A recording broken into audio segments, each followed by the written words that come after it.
अच्छा भाई, अब तक की वीडियोस में हमने आपको कुछ फ्रेम ऑफ रेफरेंस के हवाले से बातें बताई थी। थोड़ा सा रिवाइज कर दूं और उसके बाद फिर हम आगे बढ़ते हैं। तो ये खत भी टेढ़े खिंचे में। अच्छा भाई, तो हमने ये बात की थी कि ये मैं था और मैं जा रहा था स्पीड ऑफ लाइट से 3 × 10⁸ मीटर्स पर सेकंड से, और ये आप हैं, स्पीड ऑफ लाइट के आधे से आप जा रहे थे, और इस तरह हमने ये दो ग्राफ बनाए थे। फिर हमने आपको ये भी बताया था कि भाई मेरे फ्रेम ऑफ रेफरेंस से या मेरे हवाले से अगर चीजें देखी जाएं तो वो तो इस ग्राफ पे आ रही हैं। गोया फी सेकंड 3 × 10⁸ मीटर कवर हो रहे थे। फिर मैंने आपके हवाले से बताया था कि भाई आप तो स्पीड ऑफ लाइट के आधे पे जा रहे हैं और आप 1 सेकंड में 1.5 × 10⁸ मीटर कवर करते हैं।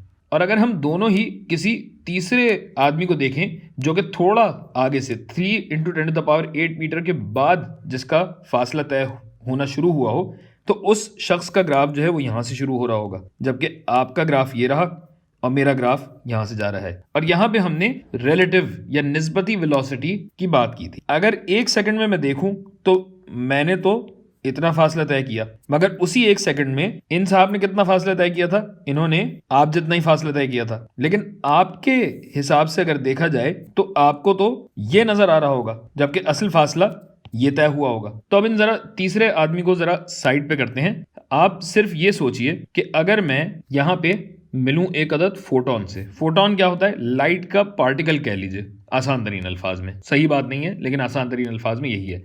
तो अब ये लाइट का पार्टिकल जाहिर है लाइट की स्पीड से ही आगे बढ़ रहा होगा। अच्छा, अब अगर मेरे हवाले से बात की जाए या मेरे फ्रेम ऑफ रेफरेंस से बात की जाए तो 1 सेकंड में कितना फासला तय हुआ भाई? यही फासला तय हुआ। जबकि 2 सेकंड में अगर मैं देखूं तो कितना फासला तय होगा? 6 × 10⁸ जबकि अगर आप अपने हिसाब से देखें, ये जो एस डैश मैंने दिया है, एस डैश में क्या हो रहा है कि 2 सेकंड बाद आपका तय करदा फासला है कितना? इतना। ये तय हुआ होगा 3 × 10⁸। कहने का मकसद ये है कि चूंकि हमने यहाँ पे 3 वेलोसिटीज हैं, बल्कि 1 2 3 और 4 वेलोसिटीज हमने यहाँ रखी हैं, और फिर 5वीं वेलोसिटी भी जब हम यहाँ रखेंगे तो कितना कंफ्यूजिंग होता जा रहा है।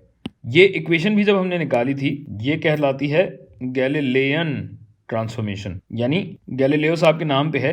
ये ट्रांसफॉर्मेशन वगैरह सब है तो, लेकिन कितनी पेचीदगी बढ़ती चली जा रही है। और पेचीदगी बढ़ने का मतलब ये है कि हमें पेचीदा इसीलिए लग रही हैं चीज़ें क्योंकि कायनात की सारी बातें हमें नहीं मालूम। मतलब ये जिस चीज़ की मैं बात कर रहा हूँ इसको हम अच्छे तरीके से नहीं समझते, तो इसको समझने के लिए हमें कोई ना कोई नया सिस्टम शायद निकालना पड़े। ये थोड़े से मसाइल हैं। मिसाल के तौर पे ये सवाल है कि भाई अगर आप एक गाड़ी चला रहे हैं स्पीड ऑफ लाइट पे, इतनी रफ्तार से आप गाड़ी चला रहे हैं, या मैं अपनी ही बात कर लूँ कि इतनी रफ्तार से अगर मैं जा रहा हूँ और मेरे हाथ में एक टॉर्च हो और उस टॉर्च को मैं चला दूं, तो अब मेरी रफ्तार भी रोशनी की ही रफ्तार के बराबर है। और अब मैं लाइट अगर जलाता हूं तो लाइट की रफ्तार क्या होगी? जबकि कायनात में सबसे ज्यादा रफ्तार सिर्फ ये हो सकती है, इससे ज्यादा रफ्तार हो ही नहीं सकती। तो यहां पे रिलेटिव वेलोसिटी का या निस्बती वेलोसिटी का कॉन्सेप्ट इस्तेमाल होता है कि गो के आपके नजदीक या आपके हवाले से हो सकता है कि स्पीड ऑफ लाइट नजर आ रही हो 4.5 × 10⁸, लेकिन उसकी वजह यह है कि आप 0.5 c पे जा रहे हैं और मैं भी स्पीड ऑफ लाइट पे जा रहा हूं, उसके ऊपर ये स्पीड ऑफ लाइट एक और है। तो इन सब चीजों से कैसे निपटा जाता है ये हम देखेंगे अगली कुछ वीडियोस में।